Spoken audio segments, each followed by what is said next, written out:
Hi study buddies, I'm Kiki. And I'm Rob. Today, get to know us a bit better with some small talk questions. Watch without subtitles so that you can train your ear, listen for our accents, our intonation, our tone, and see if you can follow along and see how much you can understand. If you struggle with any words or any phrases that we use, pop them in the comments and we'll explain what they mean. Yeah. Okay, shall I go first? Yeah. Okay, describe your dream vacation destination. Easy, Japan. We've been once, we're going again, we'll go many times. But the things that I look for in a dream travel destination are good food, lots of interesting sights to see, like so a bit of nature, a bit of history, which I think Japan has lots of both, and just a variety of places. In Japan, the north of Japan is really cold, the south is really hot. There are places in between, and there's just so many different things to see and do there. Yeah, and you can go to different areas and they'll have different cultures and ways of doing things. So yeah, I like your answer of Japan. Yeah, but you can't steal that. Describe your dream vacation destination. Mine, and you're going to disagree with this, is I love sun, greenery, nature, maybe a beach. Okay. Maybe with some water sports and windsurfing, something like that. Yeah. So where would it be? Maybe somewhere like the Bahamas or the Philippines or the Mediterranean. Nice. I really like the Mediterranean, especially for windsurfing because there's no tides. Okay. The sea doesn't come in and out. You don't have to plan your day around when the perfect tide is. And it's hot and everyone's really relaxed and the food is amazing.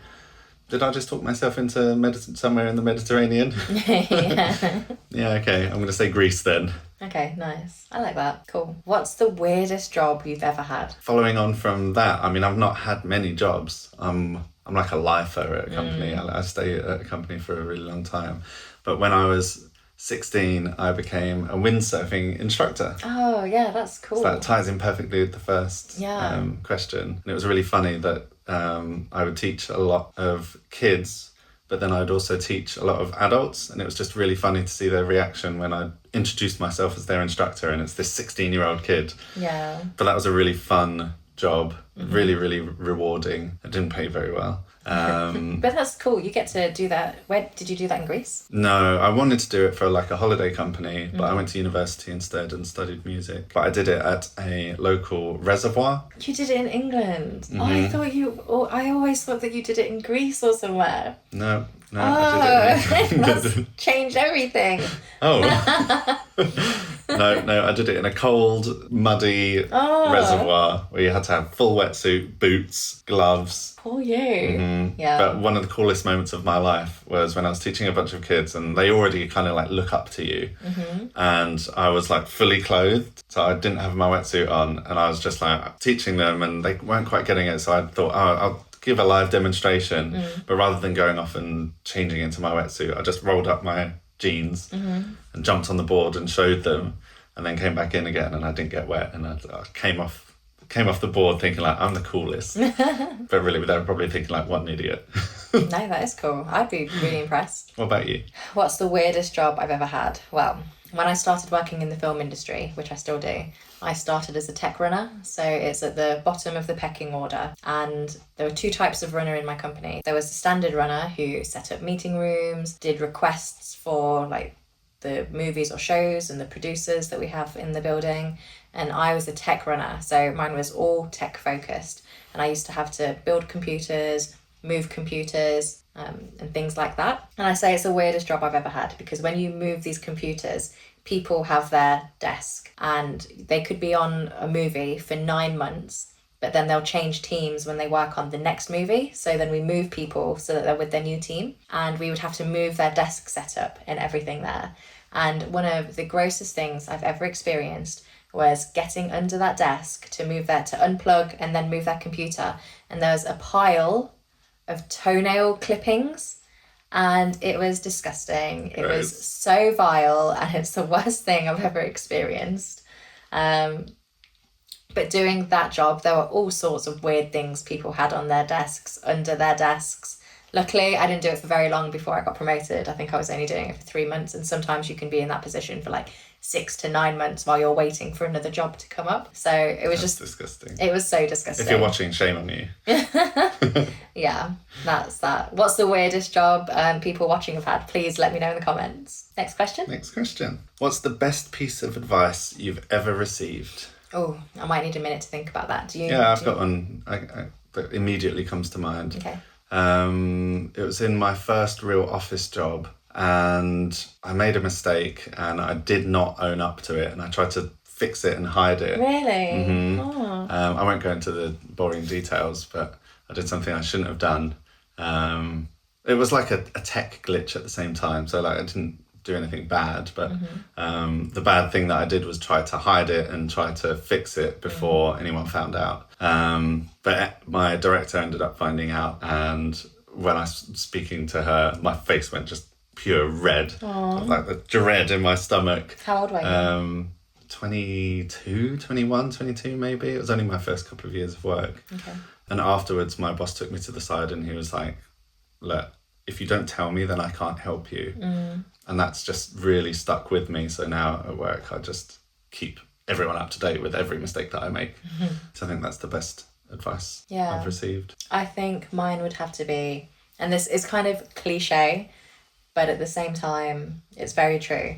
Do not be afraid to fail. And I think that can apply to so many things, especially people that are learning languages. Yeah. Like, people might not want to speak in the language that they're learning out loud because they're afraid of sounding silly, afraid of sounding stupid, or that they won't be understood. But I try and push past that fear and that insecurity.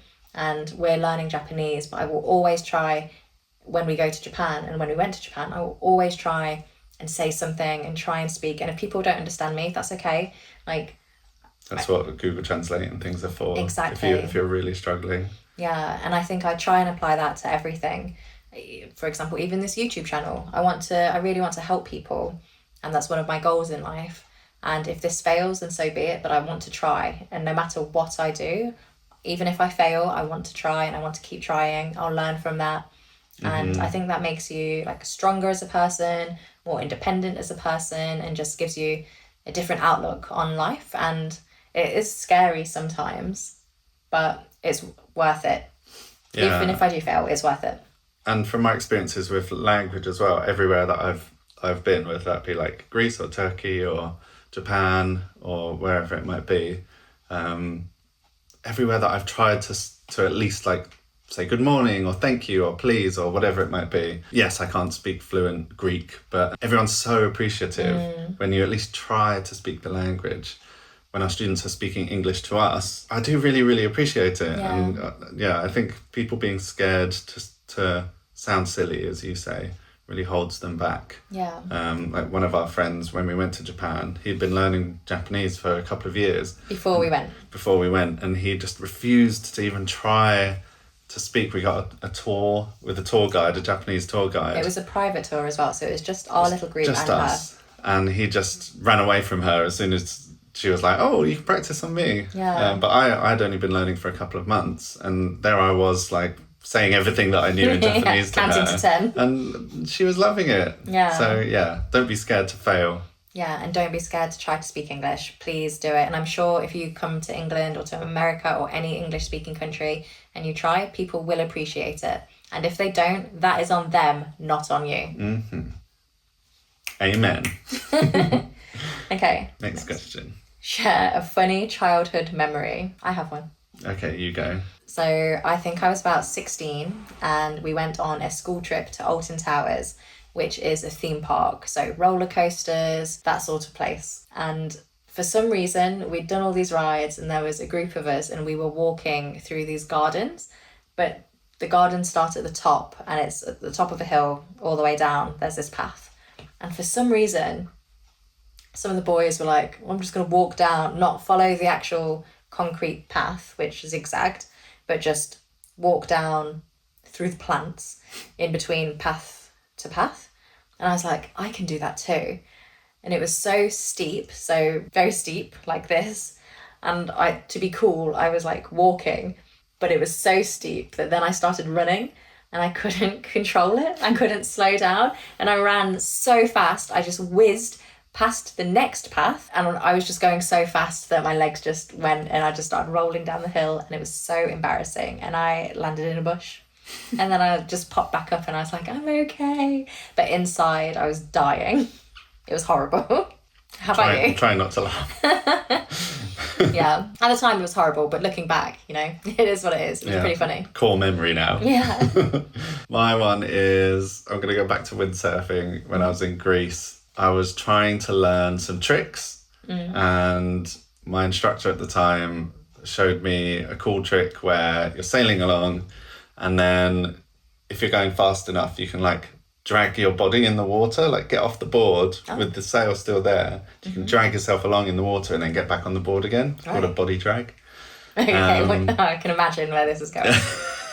And so, the wind got up a little bit. So I was trying it. And then I finally managed to do it. I got the knack of it. And as I was getting dragged along, my board shorts came completely off. So I was floundering around in the water trying to find my shorts. But luckily I found them and managed to put them back on. But I had a funny story to tell when I got back in. But my instructor was laughing at me because he could see the panic. Did anybody else see? No. Okay, good. That's so funny. Yeah, very embarrassing. Yeah. Very funny. Okay, next question. Do you have a favourite spot in your city or town? Do you have an answer? Yeah, I think so. I think my favourite spot my favourite place, I'm going to say London, is Covent Garden. Really? Mm-hmm. Why? Just because everywhere you seem to go in London, there's cars everywhere. I just really like in the summer, maybe after work, go for a couple of beers, in the sun, outside. Everyone's outside, all in the roads and everything, when there's no cars coming up and down. It's just a really nice vibe, really nice company. Yeah. But it's so busy. That's the only reason I wouldn't say Covent Garden. It depends on where you go. Yeah. And what time it is. Just after work on a Wednesday or a Thursday tends to be not too bad. Okay. And where everyone's outside, that means that inside is a little less busy. But I'd say probably Covent Garden. There's really good food around there as well. Yeah. Really, really good food. Oh yeah, Covent Garden has great food. If you're in London, definitely check it out. Mm-hmm. For me, I would also say London, but I would say Brixton, which is where I used to live. When we met, that's where I was living as well. Brixton is in the south of London, and it is so diverse. There is so much going on. There's parks, there's really lovely pubs, bars, restaurants. There's a food market that I absolutely love. It's one of my favourite places in London. Your favourite burger as well. Black Bear Burger in London is so delicious. Please, that is a recommendation. Check that out. Yeah, there's a couple in London as well, so you don't have to go to the Brixton one if you're not in Brixton, but there's one in central London. Yeah, I just have really great memories of Brixton because I used to live there, I used to work there. I've lived in London twice. The first time I left to go back to university, and then I came back and moved to Brixton. But the first time I worked in Brixton, and I'll just always have lovely memories of my time there. And then when I moved back, I was working in the centre of London, but living in Brixton. My flat was really nice. I used to host amazing house parties. She did. And it was just so nice. There's a church in Brixton, actually, that at the weekend, they turn parts of it into a restaurant, and we went once, and it's super cool. Yeah, it was really, really cool. Yeah, really, really cool. Brixton's just such a vibe. So if you're in London, check it out.